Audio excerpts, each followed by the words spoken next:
من الشيطان الرجيم بسم الله الرحمن الرحيم السلام عليكم ورحمة الله وبركاته إن الحمد لله نحمده ونستعينه ونستهدي ونستغفره ونعوذ بالله من شرور أنفسنا ومن سيئات أعمالنا من يهده الله فلا مضل له ومن يضلل فلن تجد له وليا مرشدا أشهد أن لا إله إلا الله وحده لا شريك له وأشهد أن محمدا عبده ورسوله اللهم صل وسلم وبارك على سيدنا ومولانا محمد بن عبد الله صلى الله عليه وسلم وعلى آله وصحبه ومن تبعهم بإحسان إلى يوم الدين أما بعد وقال الله تعالى في كتابه الكريم بعد أعوذ بالله من الشيطان الرجيم كل نفس ذائقة الموت وإنما توفون أجوركم في يوم القيامة ومن زحزح عن النار وأدخل الجنة فقد فاز وما الحياة الدنيا إلا متاع الغرور صدق الله العظيم وقال رسول الله صلى الله عليه وسلم إذا جاء رمضان أوله رحمة وأوسطه مغفرة وآخره إتق من النار أو كما قال رسول الله صلى الله عليه وسلم. Muslimin dan muslimat yang dirahmati oleh Allah Subhanahu wa taala, alhamdulillah. Sama-sama kita manjatkan rasa syukur kita kepada Allah Subhanahu wa taala. Mudah-mudahan dengan kita meluangkan masa untuk beriktikaf, untuk berada dalam majlis ilmu, untuk memakmurkan rumah Allah Subhanahu wa taala, Allah Subhanahu wa taala lipat kali gandakan amalan ataupun kebaikan kita, dan Allah Subhanahu wa taala berikan kehidupan kita di dunia dengan kehidupan yang cukup baik, seperti mana yang Allah Subhanahu wa taala sebut dalam surah An-Nahl ayat ke-97, yang mana Allah Taala menyebut man 'amila salihan min dzakarin aw untha wa huwa mu'min falyuhyiyannahu hayatan thayyibah. Barang siapa yang melakukan amalan-amalan soleh, tak kira ia lelaki ataupun perempuan, wa huwa mu'min, dengan syarat ia beriman kepada Allah Subhanahu wa taala, maka Tuhan janjikan kepada hamba tersebut falyuhyiyannahu hayatan thayyibah, Allah Taala hidupkan dia dengan kehidupan yang baik. Jadi mudah-mudahan dalam kita tak sedar banyak kebaikan yang kita telah lakukan bila mana kita berdamping ataupun kita mendekatkan diri dengan rumah Allah Subhanahu wa taala. Antaranya pahala i'tikaf kita dapat, pahala duduk majlis ilmu kita dapat, pahala memakmurkan rumah Allah Taala kita dapat, walaupun hanya 30 minit, 40 minit, 45 minit, tapi keberhasilan dia, kualiti dia cukup hebat. Jadi mudah-mudahan siapa-siapa yang belum niat i'tikaf, niatlah, mudah-mudahan Allah Taala berikan kita kebaikan.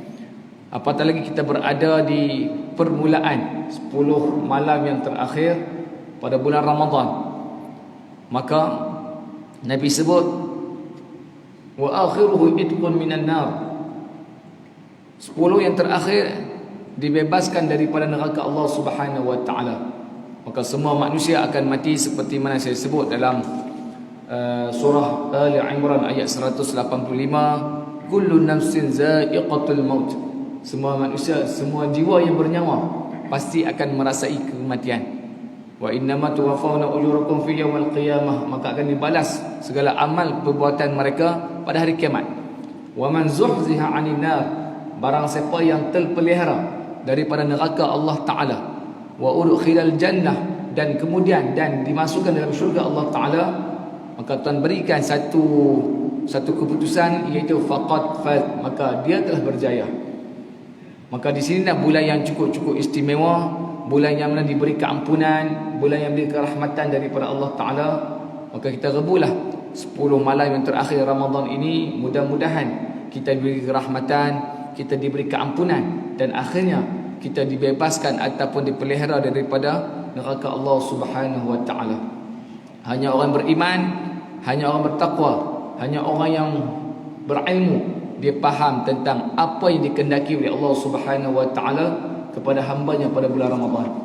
Tapi kalau orang yang tak beriman, tak bertakwa, tak berilmu, dia akan menganggap Ramadan ni seperti mana bulan-bulan yang biasa.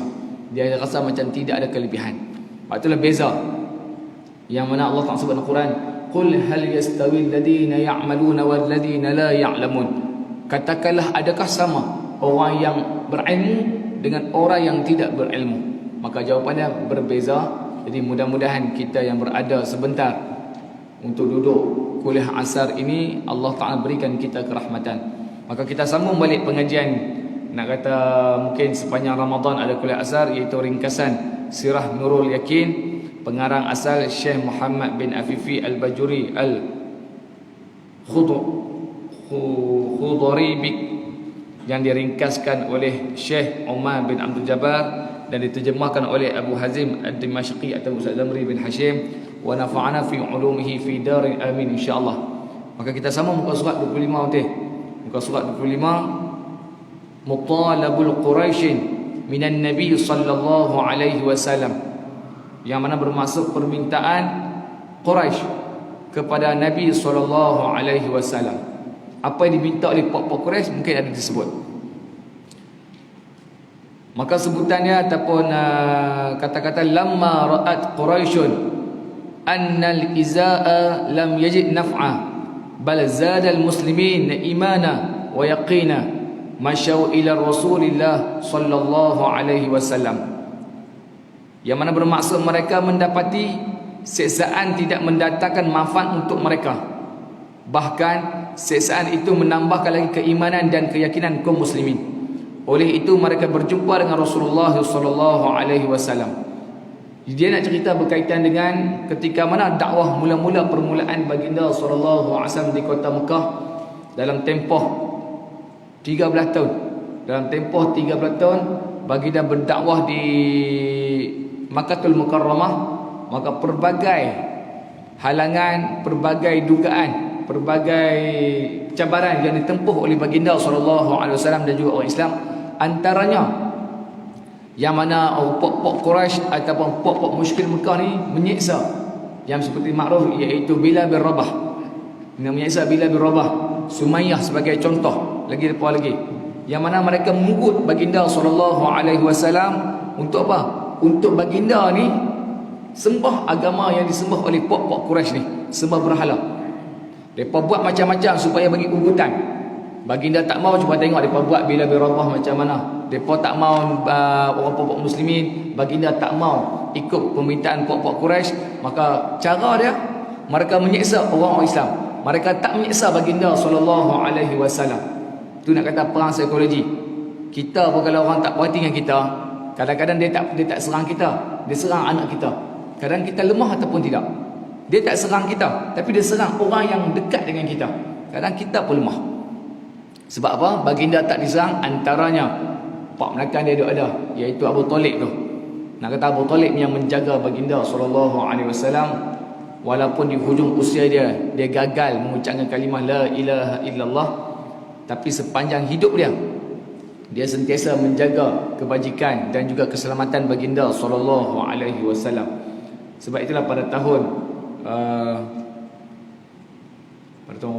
ketika mana baginda berumur 50 tahun, maka berlakunya tahun Amul Huzni, tahun kesedihan baginda sallallahu alaihi wasallam, yang mana dua tonggak utama dalam berdakwah meninggal.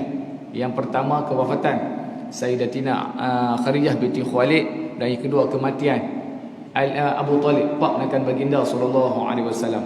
Jadi pok-pok Quraisy ni, sebab tu dia kata mereka mendapati siksaan tidak mendatangkan manfaat untuk mereka. Apa siksa macam mana pun orang Islam, bila mana iman berada dalam diri kita, maka dia tetap teguh dengan Allah Subhanahu wa taala. Sini nak gambarkan kepada kita apa yang boleh kita hubungkan dengan suasana hari ini atau keadaan kita hari ini, iaitu keyakinan kita kepada Allah Subhanahu wa taala dan juga keimanan kita terhadap apa yang diperintahkan oleh Allah Subhanahu wa taala. Pada hari ini iman orang zaman lah tak dikatakan, memang Nabi pun sebut iman umat akhir zaman ni dia gerah dia makin lama dia makin menurun. Sebagai contoh, tuan-tuan dulu mungkin belajar sifat 20 sebagai memasakkan akidah tentang ketuhanan Allah Subhanahu wa taala. Sifat 20. Orang lah mana mengaji sampai kata benda tu bid'ah, benda tu tak boleh, benda tu nak kata apa? Nak kata Nabi tak ajak dan sebagainya. Sedangkan itulah asas. Walaupun tak diajar oleh baginda sallallahu alaihi wasallam, tapi apa yang terdapat dalam kitab sifat 20 tersebut membuktikan pengetahuan kita tentang Allah Subhanahu wa taala. Tidak Nabi tak sebutlah rukun iman tu. Rukun iman antara yang pertama beriman kepada Allah Ta'ala. Bagaimana cara kita nak beriman kepada Allah Subhanahu Wa Ta'ala? Maka ulama ajar di antaranya nak kata apa? Pelopor atau pengasas mazhab Ahlussunnah wal Jamaah, iaitu Abu Hasan Al-Asy'ari dan juga Abu Mansur Al-Maturidi. Maka dia mengeluarkan satu kaedah yang dipanggil sifat 20, yang Allah wujud, qidam, baqa, mukhalifatul hawadis. Bila mana kita mengaji tentang nak kata zat-zat Allah Ta'ala ataupun bergaji dengan tentang keimanan kepada Allah Subhanahu Wa Ta'ala, maka mai macam mana pun ujian, mai macam mana pun dugaan, kita akan tempuh dengan sangka baik kepada Allah Ta'ala. Covid datang sebagai contoh. Covid datang sebagai contoh. Kalau kita rasa orang yang beriman, dia tidak akan menganggap Covid ini satu musibah, tapi mungkin dia menganggap hak 5 perkara yang disebut oleh Syekh Al-Bulis Al-Samarqandi dalam kitab Tanbihul Ghafilin, peringatan bagi orang yang lalai dalam bab kesabaran, dalam bab sabar. Orang beriman ni bila mai ujian dia pegang 5 ni. Yang pertama mungkin Tuhan nak tinggikan darjat dia. Yusibu bala'u liibtila'in. Datang musibah bukan Tuhan nak hina dia, tapi Tuhan nak tinggikan darjat. Sama juga mungkin nak kata pandemik COVID-19 yang datang negara kita ni, bagi orang yang beriman, maka dia tidak akan menyalahkan pasal kepala Tuhan bagi Covid. Nak raya pun tak boleh. Tambah nak kata dengan orang-orang Pulau Pinang kena PKP, tak boleh rentas daerah, dia mula bermacam-macam. Tapi bagi orang yang beriman, dia akan fikir, mungkin ada hikmah yang terbaik. Antaranya Tuhan nak tinggikan darjat orang yang beriman kepada Allah Ta'ala. Sebab Nabi-Nabi pun kena ujian. Bukan Tuhan nak merendahkan martabat mereka, tapi nak tinggikan darjat mereka. Yang kedua mungkin Tuhan datangkan ujian tersebut lil kafarah. Tuhan nak hapuskan dosa-dosa kita. Yang ketiga, yusibu bala'u, kamu mendapat ujian daripada Allah Ta'ala litabdil, Tuhan nak gantikan yang lebih elok lagi. Dan yang ketiga, yusibu bala'un litanbih li ghairi, Tuhan bagi ujian kepada kita untuk peringatan kepada orang lain. Dan yang kelima, yusibu bala'un, kamu mendapat ujian daripada Allah Ta'ala litaqrib, Tuhan suruh kita dekat dengan dia. Maka bagi orang yang beriman, kalau akidah dia kuat, saya kata mai macam mana pun, dia akan pasakkan dalam hati dia ni keimanan betul-betul kepada Allah Ta'ala. Dan itulah yang dilakukan oleh orang-orang Islam awal-awal Islam. Awal-awal Islam, waktu Nabi berdakwah, sama ada secara tersembunyi atau menjar, maka pok-pok Quran ni mereka seksa orang-orang Islam. Dan mereka pun kata mereka mendapati seksaan tidak mendatangkan manfaat untuk mereka. Apa seksa pi macam mana pun orang Islam waktu itu, mereka tetap akidah kepada Allah Subhanahu Wa Ta'ala. Bahkan seksaan itu menambahkan lagi keimanan dan juga keyakinan kaum muslimin. Nak kata iman orang-orang dulu tu. Maka tidak mustahillah baginda sebut khairun nas, sebaik-baik manusia, qarni, zaman aku. Nak kata sebaik-baik manusia, qarni, kurun yang bersama dengan aku, iaitu ashabi Rasulullah sallallahu alaihi wasallam. Sebab itu dalam Quran, sebab itulah kita sebagai orang Islam, orang yang berilmu, biarlah kita kenal beberapa ashabi Rasulullah sallallahu alaihi wasallam. Takut-takut sepanjang hidup kita ni, kita lebih kenal nama kawan-kawan kita. Memanglah tak salah kenal kawan-kawan kita, tapi manusia-manusia yang diberi penghormatan oleh Allah Ta'ala, iaitu ashabi Rasulullah sallallahu alaihi wasallam, kita tak berapa kenal. Kan dalam surah Al-Bayyinah tu, ayat ke-8 terakhir tu, Tuhan sebut apa? Radiyallahu anhum wa radu'an. Ayat itu menunjukkan Allah Ta'ala redha kepada sahabat-sahabat baginda sallallahu alaihi wasallam, dan sahabat-sahabat pun redha Allah Ta'ala sebagai Tuhan mereka. Tu yang keluar, raditu billahi rabba wa bil islam midina wa bi Muhammadin nabi wa rasulah. Aku redha, nak kata Islam sebagai agama aku. Aku redha baginda Allah Ta'ala sebagai Tuhan aku, Islam sebagai agama aku, dan Nabi baginda sallallahu alaihi wasallam. Dan ini yang berlaku pada sahabat-sahabat baginda sallallahu alaihi wasallam. Lepas tu saya kata carilah nama-nama sahabat, antaranya 4 khalifah tu kita kenal-kenal.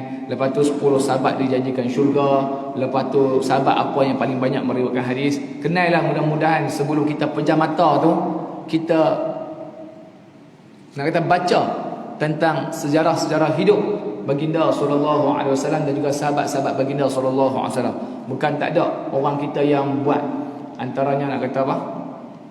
Kalau tak silap saya nak kata apa, Ustaz bawa sendiri dia buat kitab 60 sahabat baginda sallallahu alaihi wasallam, yang mana ditulis poin-poin, dalam bentuk poin-poin saja. Contoh Sayyidina Abu Bakar, tentang riwayat hidup dia, biodata dia, ringkas saja. Kita bukan nak kenal A sampai Z. Sekurang-kurangnya kita tahu, oh Sayyidina Abu Bakar ni apa sumbangan pada Islam, oh Sayyidina Abu Bakar ni apa, berapa tahun dia perintah Islam, apa yang hebatnya tentang Sayyidina Abu Bakar. Sekurang kita tahu tentang ashabi Rasulullah sallallahu alaihi wasallam. Kan Nabi pernah sebut, al-mar'u ma'a man ahab. Seseorang akan bersama dengan orang yang dicintai. Bermaksud bersama di situ adalah duduk dalam syurga dengan orang yang dicintai. Bermaksud siapa-siapa yang cinta kepada Rasulullah, maka dia akan bersama Rasulullah dalam syurga. Siapa-siapa yang suka kepada apa yang Rasulullah suka, maka dia pun dapat habuan tersebut. Maka sahabat, Nabi cukup-cukup sayang kepada sahabat. Kalau kita tak kenal sahabat, kalau kita tak mengenali ashabi Rasulullah sallallahu alaihi wasallam, kita rugi ya, kita rugi. Sedangkan zaman lah ni zaman yang senang kita nak akses, senang kita nak dapatkan maklumat-maklumat tentang sahabat-sahabat baginda sallallahu alaihi wasallam. Hanya kita perlu cari, kita dapatkan, kita baca untuk kita saja. Bukan nak suruh bagi ceramah ke, bukan nak suruh kita nak cerita ke orang tak. Sekurang-kurangnya kita tahu dalam kepala kita ni adalah nak kata apa, 20-30 orang sahabat baginda sallallahu alaihi wasallam. Sebab apa? Ini kehebatan mereka. Orang pokok Quraisy bagi betul-betul, saya mereka pun tak tahu. Mati kutu. Orang kita kata mati kutu. Bahasa baku dia buntu lah. Betul. Orang kita panggil mati kutu. Kalau bahasa elok dia buntu. Dalam bagaimana nak mengalihkan pandangan orang Islam, bagaimana nak buatkan orang Islam ni ikut tunjuk mereka balik. Oleh itu, mereka dah buntu dah, pok-pok Quraisy, antaranya Utbah bin Rabi'ah, tak ditulis dalam ni, antaranya Utbah bin Rabi'ah, maka mereka berjumpa direct terus dengan baginda sallallahu alaihi wasallam. Ni nak kata apa? Baginda ni satu manusia yang dijaga oleh Allah Subhanahu wa taala. Boleh je apa pakat semua-semua bunuh baginda sallallahu alaihi wasallam. Tapi cuba tengok perancangan macam mana pun Allah Taala tetap jaga Rasulullah sallallahu alaihi wasallam. Maka kita boleh pegang satu kata-kata hadis Nabi, ihfazillah yahfazka. Kamu jaga Allah Taala, kamu jaga hubungan kamu dengan Allah Taala, yahfazka. Allah Taala akan jaga kamu. Maka itu kaedah yang diajar. Baik. Kemudian mereka berjumpa dengan Rasulullah sallallahu alaihi wasallam. Ada nombor 1 nota kaki tu. Maka siapa yang boleh nampak? Boleh nampak noh. Nah, kadang-kadang orang yang umur 40-60 kat atas ni, dia tulisan kecil dia tak pernah nampak. Tapi tak apalah. Quraisy menghantar, nak kata dalam mereka nak berjumpa dengan baginda SAW. Siapa dia kah? Nak kata apa? Legasi nak berjumpa baginda tu, siapa dia? Antaranya Uqbah bin Al-Walid ataupun yang lain Utbah bin Rabi'ah. Mereka untuk berbincang dengan baginda sallallahu alaihi wasallam. Nak kata nak pergi sembang. Nak kata apa? Kami dah buat macam-macam dah supaya Rasulullah dan orang Islam ni patah balik kepada agama lama. Maka Uqbah berkata kepada baginda, jika kamu inginkan harta, dia nawarkan kepada baginda sallallahu alaihi wasallam, jika kamu inginkan harta, tak manusia ni tama-tama bukan baginda lah, nak kata manusia, orang lelaki ni, sebab mereka tak tahu, mereka rasa macam Rasulullah atau baginda ni macam manusia biasa saja, sedangkan Allah Ta'ala muliakan baginda sallallahu alaihi wasallam. Lepas tu dia kata, dia boleh tawarkan orang lelaki ni, dia 3 T dia kalah. T tu ta belakang, mota belakang, tahta pagi wanita, harta. Nak kata 3 ta tu dia cukup bahaya kepada orang lelaki. Lepas tu nak kata apa, pokok Quraisy pun dia buat macam baginda ni manusia biasa, boleh terpengaruh dan sebagainya. Jika kamu inginkan harta, kami akan jadikan kamu sebagai manusia yang paling banyak harta. Ya Rasulullah Muhammad, kamu tinggalkanlah agama yang kamu bawa ni. Kalau kamu nak jadi kaya sangat, kamu ni anak yatim piatu sebagai contoh, kamu ni tak ada harta, kami boleh bagi kamu ni kaya. Jika kamu nak jawatan, nak kata tahta, kami akan melantik kamu sebagai ketua kami. Tengok tawaran, bukan calang-calang. Kita kalau macam tu nak. Ni nak kata apa? Nak kata sebab tu kadang hari ni kadang ada iman yang goyah, ada iman yang kuat. Apa sebab? Dasar keimanan kita kepada Allah Subhanahu Wa Taala. Maka Uqbah tawar lagi, kalau kamu nak jawatan yang tertinggi, kami boleh melantik kamu. Apalagi jika kamu diganggu oleh jin dan kamu tidak berkemampuan untuk menghalaunya, kami akan mencarikan doktor pakar untuk merawat penyakit kamu. Bayangkan tawaran-tawaran yang menggunung datang di hadapan baginda sallallahu alaihi wasallam. Kalau kita tu macam mana? Kita tu yang manusia kadang-kadang boh sikit tu yang lompat sana lompat sini, sat duduk sana, sat duduk masuk ke sini. Apa sebab? Kita dikaburi dengan harta, tahta dan sebagainya. Bayangkanlah tuan-tuan nak kata depan mata ni orang bagi 50 juta seorang. Nak kata penduduk kampung Pajak Song ni 50 juta seorang. Lah boleh kata tak mau dia. Tapi kalau duduk depan duit tu, dia bukan suruh tukar agama. Mungkin dia suruh buat benda-benda yang bercanggah sikit dengan agama. Takut-takut bila iman kita tak kuat, kita melakukan perkara demikian. Saya tak kata tuan-tuan nak kata apa? Orang lama nak kata iman kemah. Saya kata cerita orang zaman lah. Orang zaman lah. Tera Allah tak datangkan bulan Ramadan pun, dalam keadaan pandemik COVID-19 pun, tarawih pun ada 2-3 saf. Masjid ni okey. Nak kata saf panjang lagi dah. Nak kata ada masjid yang saya jadi imam, nak kata apa, kadang-kadang bagi salam tu satu saf. Nak kata satu saf, bukan nak kata daerah SPU juga. Nak kata tak tahu bagaimana. Sedangkan Tuhan bagi ganjaran cukup-cukup hebat bulan Ramadan ni.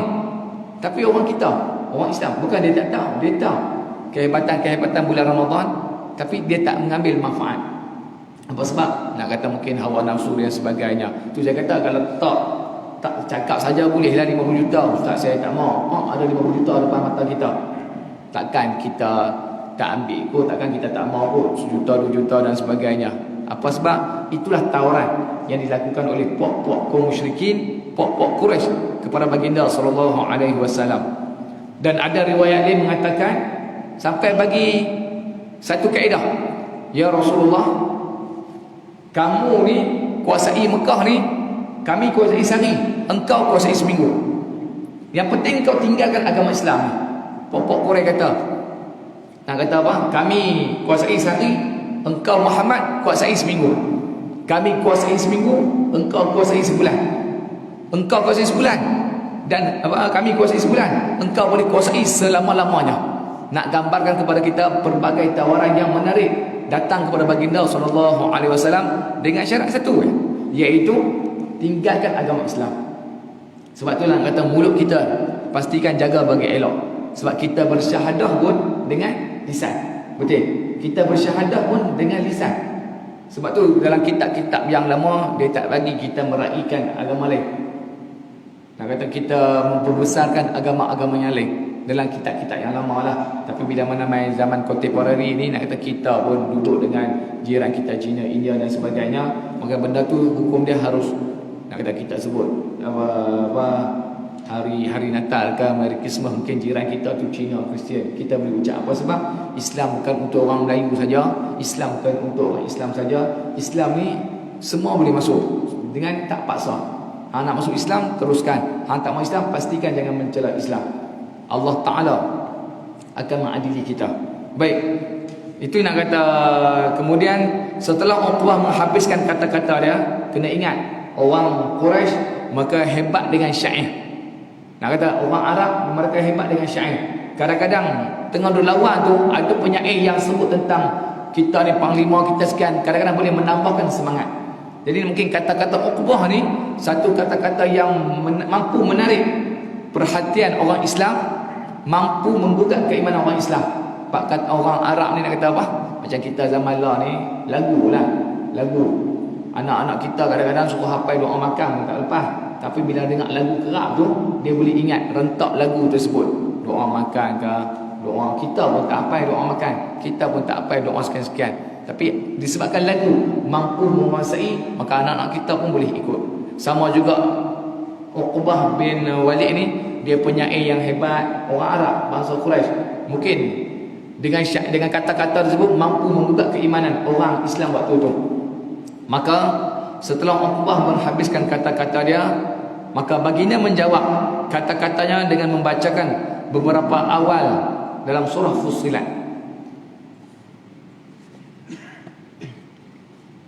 iaitu beberapa ayat, 5 ayat, yang mana Allah Subhanahu wa taala berfirman, Hamim tanzilu minar rahmanir rahim, kitabun fussilat ayatuhu wa qur'anan arabiyyan liqaumin ya'lamun, basyiran wa nadhira fa'arada aktharuhum fahum la yasma'un, wa qalu qulubuna fi akinnatin mimma tad'una ilayhi wa fi adhanina wa min bainina wa bainika hijabun fa'mal innana 'amilun. Shadaqallahul azim.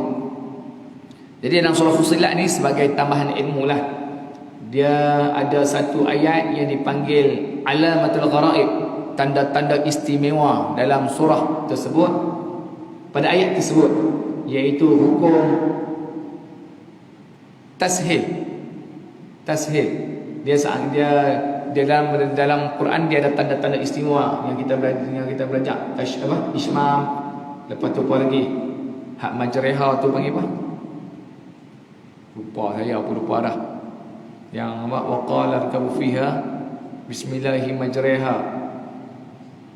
Dipanggil apa atas? Hukum dia kat situ. Siapa ingat? Imalah. Hukum dia yang imalah, tashmim, saktah, lagi dunu wiqayah. Maka termasuklah ada satu ayat tu, ayat ke-44 surah Fussilat, yang hukum dia tashil, memudahkan bacaan. Pada ayat nang Arabiyah tu, macam ayat tu, yang perlu puarah nak kata, cuma tengok ayat ke-44 dia tulis Arabiyah tu. Macam ayat dah, ayat A'jamiyun wa Arabiyyah. Dia tak baca A'jamiyun, dia tak dikerah, dia kena tasir, kena memudahkan. Kalau ikut bacaan memang kita akan baca A'jamiyun wa Arabiyyah, pada kalimah A'jamiyun wa Arabiyyah tu. Tapi bila mana hukum tasir, dia kena memudahkan bacaan, lembut sedikit. Dia tu A'jamiyun wa Arabiyyah, A'jamiyun wa Arabiyyah. Dia tak boleh baca A'jamiyun. Sebab itu dia ada 2 hamzah. Hamzah pertama, lepas tu alif. Kebanyakan orang akan baca A'jamiyun wa Arabiyyah, tapi situ ada hukum tashil, memudahkan bacaan.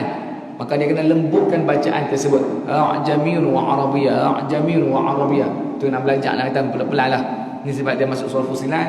Yang kedua, kita boleh mengambil antara kaedah yang kedua, iaitu permulaan suratul Fussilat dimulai dengan ahrufu muqata'ah, huruf-huruf terpotong. Dalam Quran ada 25 ataupun 26. Tuan-tuan boleh kira sendirilah. Seingat saya lah kan, nak kata 25 ataupun 26 huruf surah yang dimulai dengan ahruf muqata'ah, huruf-huruf yang terpotong. Siapa yang tahu? Rasanya Allah Ta'ala saja. Yang Yasin, Taha, Qaf, lagi apa lagi? Alif Lam Mim Ra. Maka termasuklah Hamim. Maka di sini ulama tasawuf, saya kata ulama tasawuf mengeluarkan satu kaedah, apabila kita membaca ahruf muqata'ah, huruf-huruf yang terpotong, maka niat apa yang kita kehendaki, nak kata apa yang kita hajat tu, waktu kita baca Hamim ataupun Yasin, sebenarnya Yasin nak kira Yasin lah, Yasin tersebut, niat apa yang kita nak lah, kita hajat. Kalau panjang, pandai-pandai lah nak kata apa, pandai-pandai susul lah. Tapi selalunya carilah teguhkan iman, kuatkan amalan, murahkan rezeki dan sebagainya. Sebab apa? Sebab selepas mana ahruf muqata'ah itu, kita akan bersumpah dengan Al-Quran. Tuan-tuan cuba baca lah, depan-depan surah Al-Muqata'ah tu, huruf muqata'ah tu, lepas tu dia akan sebut nama Al-Quran. Surah Al-Baqarah, Alif Lam Mim, Dzalikal Kitab, dia sebut nama kitab.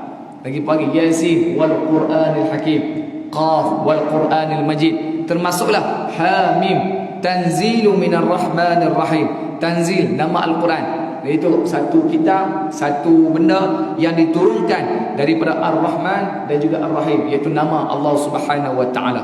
Maka itu nak kata apa? Tentang selingan lah. Dah masuk surah Fussilat. Jadi mudah-mudahan maka Nabi sebut tentang surah Fussilat, iaitu turunnya kitab ini daripada Allah Ta'ala yang maha pemurah lagi maha mengasihani. Sebuah kitab yang dijelaskan ayat-ayatnya satu persatu. Ni Nabi baca kepada orang pokok Quraisy tu yang minta baginda suruh bagi lepaskan dakwah tentang Islam. Maka Nabi sebut tu, Nabi tunggu wahyu Al-Quran, sebuah kitab yang dijelaskan ayat-ayat satu persatu, iaitu Al-Quran yang diturunkan dalam bahasa Arab, lagi faedah orang-orang yang mengambil tahu dan memahami kandungannya. Yang cakap depan baginda tu orang Quraisy juga, orang Arab. Maka Al-Quran diturunkan dalam lahjah bahasa Arab, tu pun dia kata orang Quraisy tak faham lagi. Sama juga dengan kita. Kita walaupun kita, kalau saya cakap bahasa Arab mungkin tuan-tuan tak faham. Ni nak kata ada kitab Melayu, ada kitab bahasa kita. Hak dia mengajak tu semua orang Melayu, bahasa yang boleh difahami. Kerana kita pun nak kata apa? Tak ambil tahu. Jadi nak kata tak ada yang mustahil. Orang kata orang Arab pun nak kata tak erti Quran. Dia memang orang Arab, walaupun bahasa Al-Quran diturunkan dalam bahasa Arab, tapi berapa ramai yang tak erti. Berapa ramai nak kata bangsa Arab yang tak erti. Sedangkan Al-Quran diturunkan dalam lahjah mereka, tapi berapa ramai yang tak mengambil peduli. Maka Nabi sebut dalam bahasa Arab bagi faedah orang-orang yang mengambil tahu dan memahami. Yang dapat faedah orang yang ambil tahu dan orang yang memahami Al-Quran. Ia membawa berita yang menggembirakan, yakni bagi orang-orang yang beriman, dan membawa amaran kepada orang yang ingkar. Nak kata Al-Quran ni basyira, berita gembira, wa nadhira, bagi amaran kepada orang-orang yang tak mengambil peduli. Pada itu kebanyakan mereka berpaling, ingkar, tidak mengahu, mengetahui dan tidak memahaminya. Nak kata orang-orang pokok Quraisy tu, dia tak tahu apa yang Nabi cakap, apa yang Nabi sampaikan. Masuk tinggal kanan, keluar tinggal kiri. Sedangkan mereka tahu. Pokok Quraisy bukan tak tahu. Mereka pun nak kata ada mengaji, nak kata orang-orang lama dan sebagainya.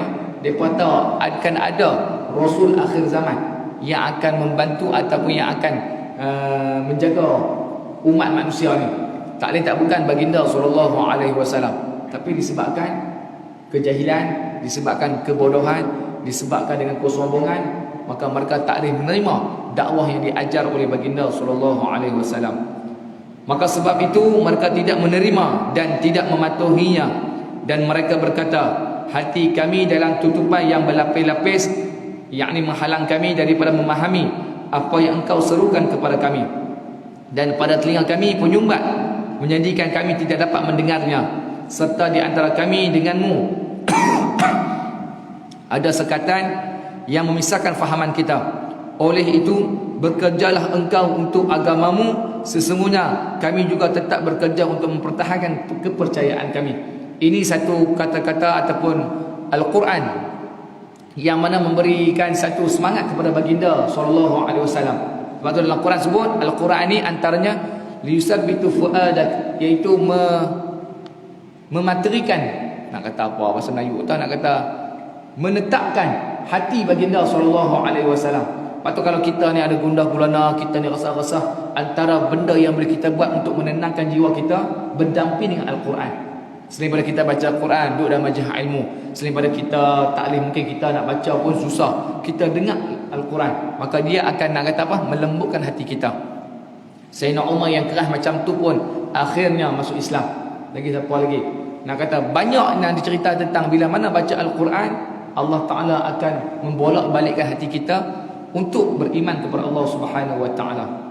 Maka Nabi kata apa? Hak ujung kali, bukan Nabi kata, ayat Quran kata, oleh itu bekerjalah engkau untuk agamamu. Jangan kamu duk mai cerita tentang kehebatan agama kamu, jangan kamu duk mai serang macam-macam. Sesungguhnya kami juga tetap mempertahankan kepercayaan kami.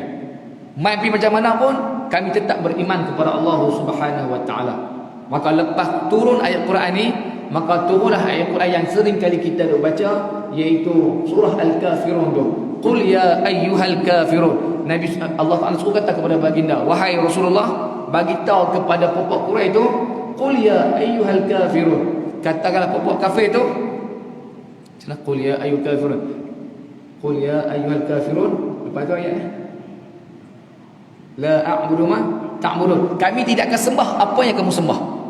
Maka ni tegas baginda sallallahu alaihi wasallam bila mana Nabi duk mai suruh masuk agama apa?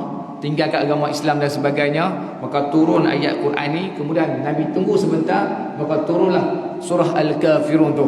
Qul ya ayyuhal kafirun, katakanlah kepada orang kafir ni, la a'budu ma ta'budun, kami tidak akan sembah apa yang kamu sembah. Dan di hujung ayat tersebut Allah Ta'ala sebut lakum dinukum waliyadin. Ini asbabun nuzul, sebab turun ayat surah Al-Kafirun tersebut disebabkan pok-pok Quraisy ni minta macam-macam kepada baginda sallallahu alaihi wasallam dan tawar berbagai kepada Rasulullah. Maka baginda tunggu wahyu daripada Allah Taala. Lepas mana surah Fussilat ini, maka turunlah surah Al-Kafirun yang mana membuktikan bahwasanya kemuliaan baginda sallallahu alaihi wasallam, keaizahan agama Islam. Lakum dinukum waliyadin. Agama kamu untuk kamu, agama aku untuk aku. Maka tidak ada paksaan. Sebab itulah dalam Quran sebut la ikrah hafiddin. Tidak ada paksaan dalam agama. Yang penting kita hanya dakwah saja. Nak terima tak terima tu bukan urusan kita. Sebab tu nak kata baginda pernah ditegur oleh Allah Ta'ala ketika mana waktu Abu Talib nak meninggal dunia tu. Belani Abu Jahal, Abu Sufyan, belani Rasulullah. Wahai pamanku, aku akan berman, aku akan jadi penjamin kepada engkau di pada mahsyar nanti. Ucapkanlah la ilaha illallah Muhammadur Rasulullah. Kalimah itu sebut. Nak kata Abu Jahal, Abu Lahab, Abu Talib, takkanlah hang berpuluh-puluh tahun, beratus-ratus tahun duduk dengan kami, takkan dengan sebab mak anak nakal hang pun hang nak tukar, hang nak berpaling dalam agama turun-temurun kami. Maka berlakulah bomba-bomba. Akhirnya turun ayat Quran dalam surah Rum menegur baginda sallallahu alaihi wasallam pada ayat innaka la tahdi ma ahbabta walakinna Allah yahdi man yasha. Wahai Muhammad, kamu ni tidak boleh bagi petunjuk kepada siapa-siapa yang kamu suka, tapi Allah Taala akan bagi petunjuk kepada siapa yang dikehendaki. Yang penting dakwah kita. Yang penting usaha dakwah kita kepada non muslim. Bukan kalau cerita pada non muslim cerita tentang Al-Quran pun depa bukan faham. Ni Al-Quran kata sebab dia pun tak baca Quran. Kita tunjuknya dakwah ni dia pelbagai.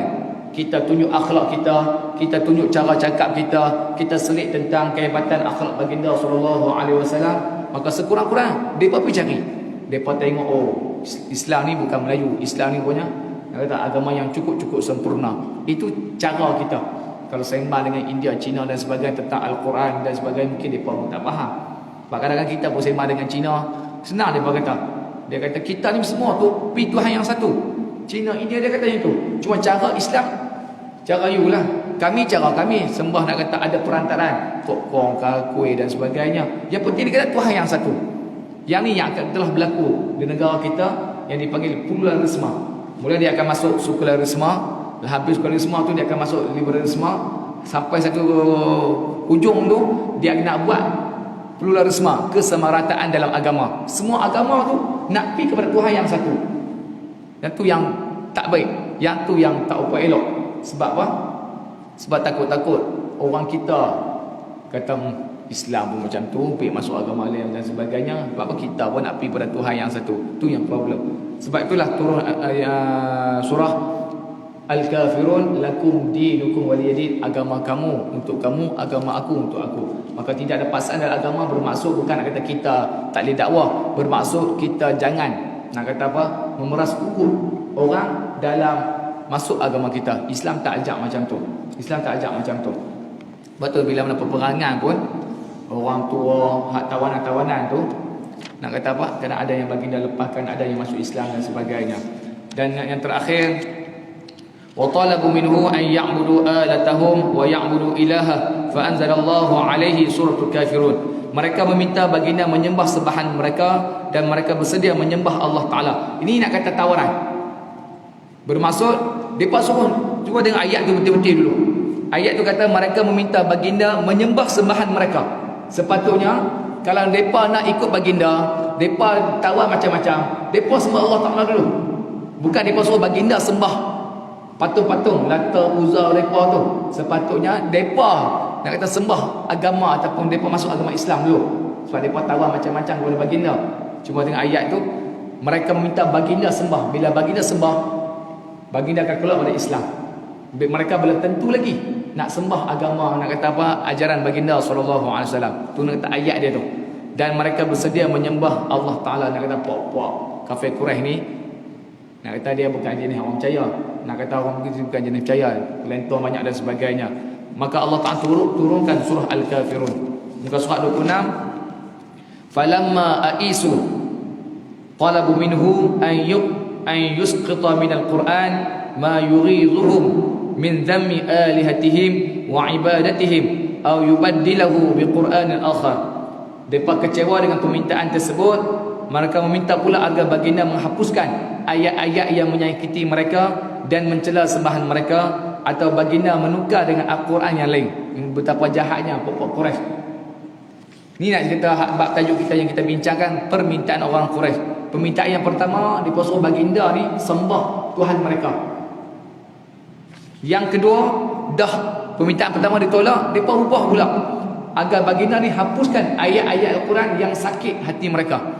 Nak kata orang yang musyrikin, orang yang kafir, jannah akan duduk dalam neraka Allah Subhanahu Wa Taala, akan mendapat azab sa'ir, akan mendapat azab yang teruk. Cerita tentang orang kafir ni azab. Depa pun tak mendengar. Kalau boleh ya Rasulullah, kamu buanglah ayat Al-Quran tersebut. Jangan cerita tentang orang kafir ni dapat kemurkaan daripada Allah Taala. Sebab orang kafir Quraisy mereka yakin dengan Allah Taala. Sebab tu dalam surah apa yang kita baca hari Jumaat tu, surah Sajdah, betul tak? Bukan ya? Bukan surah Sajdah. Surah Sajdah tu, surah Luqman ayat ke-20 lebih tu, yang man khalaqas samawati wal arda la yaquluna Allah.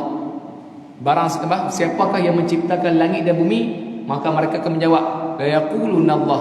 Allah Taala yang menciptakan. Depa kenal Allah Taala, depa tahu Allah Taala tu, tapi mereka tak menyembah Allah Ta'ala. Itu yang dipanggil musyrikin. Orang yang mensyirikkan Allah Ta'ala. Dia lain, kafir lain. Orang kafir ni bermaksud orang yang mana ditutup hidayah. Mereka tak mengucap kalimah la ilaha illallah, dan mereka ni memang tak percaya pada Allah Ta'ala. Tu nak kata kafir. Kalau orang musyrikin Mekah ni, apa sebab dia panggil musyrikin Mekah? Mereka percaya pada Allah Ta'ala, cuma mereka menyembah selain daripada Allah Ta'ala. Tu dia panggil musyrikin, syaraka, iaitu syirik, menyekutukan. Musyrikin, orang yang menyekutukan Allah Subhanahu Wa Taala. Baik. Jadi dia pun minta kepada baginda suruh buangkan ayat Al-Quran dan jangan mencela. Dalam Quran kan sebut tentang celaan berhala malaikat Lata dan Uzza tu, maka dia pun suruh buang. Dia pun minta kepada baginda sallallahu alaihi wasallam. Maka baginda menukarkan dengan Al-Quran yang lain, ataupun tukar tu wahyu tersebut. Jangan pakai Al-Quran, pakailah kitab yang lain. Maka pengarang kitab sebelum mengatakan fa anzalallahu jawaban lahum qul ma yakunu li an ubaddilahu min tilqa'i nafsi in attabi'u illa ma yuha ilayya. Surah Yunus. Maka Allah Ta'ala menurunkan wahyu kepada jawapan mereka. Daripada minta-minta tu, apa jawapan yang baginda bagi, iaitu katakanlah wahai Muhammad, aku tidak dapat menukarkan Al-Quran sesuka hati aku. Aku hanya menurut wahyu yang diwahyukan kepadaku. Al-Quran bukanlah daripada baginda sallallahu alaihi wasallam, tetapi wahyu daripada Allah Subhanahu Wa Taala. Sebab depa tahu baginda ni ummi, buta huruf, tulis tak erti, baca tak erti, apa pun tak erti. Apa yang Nabi baca tu, wa ma yantiqul 'anil hawa in huwa illa wahyu yuha. Apa yang dituturkan oleh baginda ni semuanya wahyu daripada Allah Subhanahu Wa Taala. Maka pok musyrikin Mekah tu duk suruh minta macam-macam, maka inilah jawapan. Qul ma yakunu li, katakanlah kepada wahai Muhammad, aku tak dapat tukar Al-Quran ini sesuka hati aku. Aku hanya menurut wahyu yang diturunkan kepada aku.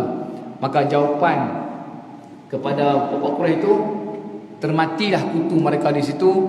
Akhirnya mereka tak mampu nak mengubah keimanan ataupun menghilangkan keimanan baginda sallallahu alaihi wasallam dan orang Islam. Lepas kes ni lagilah tinggi, lagilah ramai yang masuk agama Allah Subhanahu Wa Taala. Dan ada yang surah yang lain, surah Az-Zumar ayat ke-64, Nabi sebut qul afaghayra, katakanlah, saya lupa ayat Quran tu macam mana lah.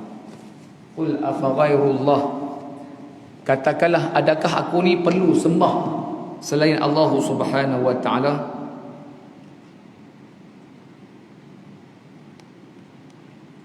Saya tengok balik. Qul afa ghairallahi ta'muruni a'budu ayyuhal jahilun. Surah Az-Zumar ayat ke-64. Maka apakah kamu menyuruh aku menyembah selain Allah Subhanahu wa taala, hai orang-orang yang tidak berpengetahuan. Nah, kata ini celaan kepada orang-orang yang mana kalau sembah selain Allah Taala ni, mereka ni adalah orang yang bodoh. Maka adakah kamu nak samakan aku dengan kamu sembah selain daripada Allah Subhanahu wa taala? Maka hari ini kita belajar. Inilah nak ada perangai-perangai orang bukan Islam, pokok kaum musyrikin yang mana mereka nak kata apa? Tidak mahu beriman kepada Allah Subhanahu wa taala. Jadi dua permintaan. Kalau kita mengajar ni, apakah permintaan orang Quraisy kepada baginda? Yang pertama mereka suruh baginda sembah berhala, dan yang kedua iaitu mereka suruh, dah permintaan yang pertama tak dapat, permintaan yang kedua iaitu menyahkan, membuang ayat-ayat Quran yang mencela mereka dan juga mencela sembahan mereka. Jadi itulah dua permintaan dan dua-dua ditolak oleh baginda sallallahu alaihi wasallam melalui wahyu daripada Allah Subhanahu wa taala. Jadi muslimin dan muslimat yang dirahmati Allah Subhanahu wa taala, cukup sekadar itu untuk petang ni. Mudah-mudahan kita mengambil manfaat, dan suka saya sebutkan berkaitan dengan nak kata apa, kita berada di 10 malam terakhir. Maka ini disebut oleh ulama membuat kajian. Ulama-ulama pun buat kajian mereka, tajribah, iaitu kajian mereka. Nak ikut tak ikut tu terpulang kepada kita berkaitan dengan penentuan malam Lailatul Qadar. Dan bagi kita bukanlah nak kata kita fokus malam tu saja, sebab malam Lailatul Qadar akan berlaku 10 malam terakhir. 10 malam terakhir, dia pasti akan ada 10 malam terakhir. Maka kita bersungguh-sungguhlah. Maka ini saya sebut tentang apa yang disebut oleh ulama-ulama berkaitan dengan penentuan mereka ataupun pengamatan mereka sepanjang hidup mereka beramal ibadat. Mungkin dia kata malam tu malam yang mana adanya Lailatul Qadar.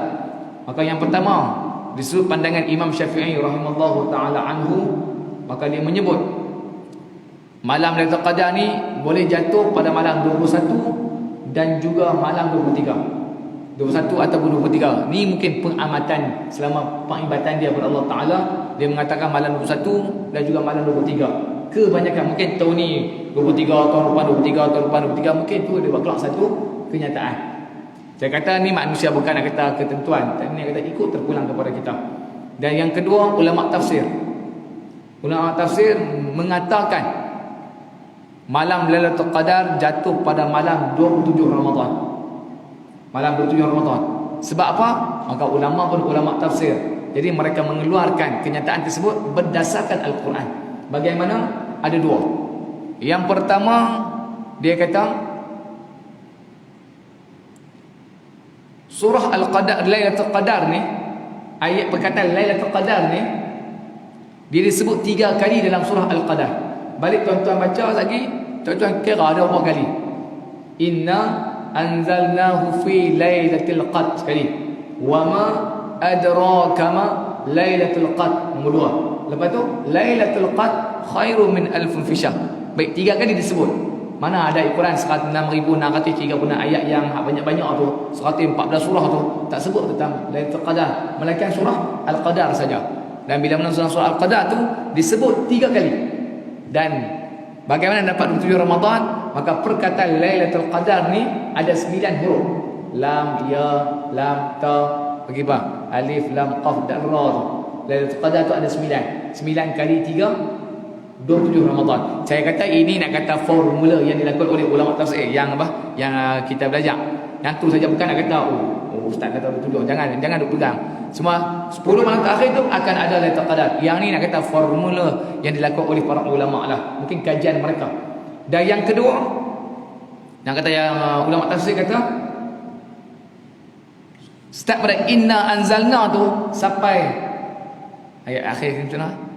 Matla'il fajr tu ada 30 ayat. 30 patah perkataan. Start pada inna anzalna, balik cuba kira lah inna anzalna 1 2 3. Maka matla'il fajr ada yang ke-30, al-fajr 30. Maka perkataan hiya tu kembali kepada Lailatul Qadar. Kembali kepada Lailatul Qadar sebab apa? Dia jamak dia apa pergi bang, kalau bahasa Arab dipanggil mudhaf ilaih, mudhaf ilaih, maka lepas tu dia akan berkalimah hiya. Sebab dia ada dua gandaan tu, Lailatul Qadr. Dia macam ni lah perempuan dengan lelaki. Kalau perempuan dia panggil huwa, lelaki dia panggil huwa, perempuan dia panggil hiya. Jadi yang itu kaedah bahasa Arab lah. Jadi dia bukan nak kata Lailatul Qadr tu perempuan, nak kata dia penggabungan petang perkataan tu, maka dia guna kalimah hiya situ. Maka kalimah hiya tu dia duduk ranking ke-27. Dia duduk kedudukan pada 27 tu. Setiap pada inna anzalna tu, kalau matla'il fajr, hiya matla'il fajr, nak kata fajr 30, matla'il nak kata 29, lepas tu kat hiya tu 27. Balik cuba kira lah. Balik cuba tengok nak kata dalam Quran tu hiya tu dia akan duduk ke 27. Maka ini ulama tafsir mengatakan kebanyakan malam Lailatul Qadar jatuh pada malam 27 Ramadan. Dan yang ketiga, formula yang dilakukan ataupun yang dibuat oleh Hujjatul Islam, iaitu Imam Ghazali rahimahullah ta'ala anhu, yang menyebut berkaitan dengan kalau kita awal Ramadan kita, ni saya lupa,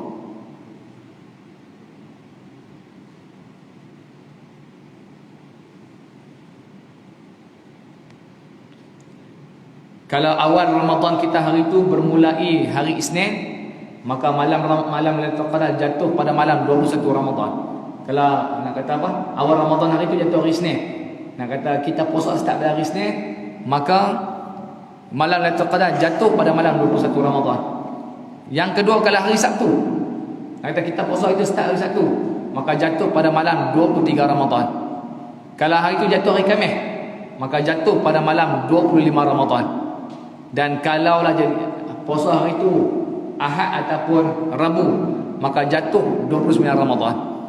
Dan kita puasa 2020 ni hari Selasa, maka disebut oleh Imam Ghazali, kalau jatuh puasa awal hari itu Selasa ataupun Jumaat, hari Selasa ataupun Jumaat, maka malam Lailatul Qadar jatuh pada malam 27 Ramadan. Maka di sini kita bolehlah mengambil formula, mungkin malam 27 kita gandakan lagi lebih sedikit, atau malam-malam ganjil kita gandakan pokok dia 10 malam terakhir ni, nak kata apa? Sakit lutut kah, gaut kah, perkemaskan amal ibadat kita, gandakan ketaatan kita kepada Allah Subhanahu wa taala. Mudah-mudahan kita dapat malam Lailatul Qadar tersebut. Dia bukan lebih baik, dia bukan 1083 Ayat Quran sebut khairun min alf fi syahr. Dia lebih baik daripada 1000 bulan. Mungkin 2000 bulan, 3000 bulan, 4000 bulan, wallahu a'lam. Dia bukan termakti pada 1000 bulan saja, dia lebih baik daripada 1000 bulan. Maka kalau kenalah malam Lailatul Qadar, seumpama kita beribadat 83 tahun.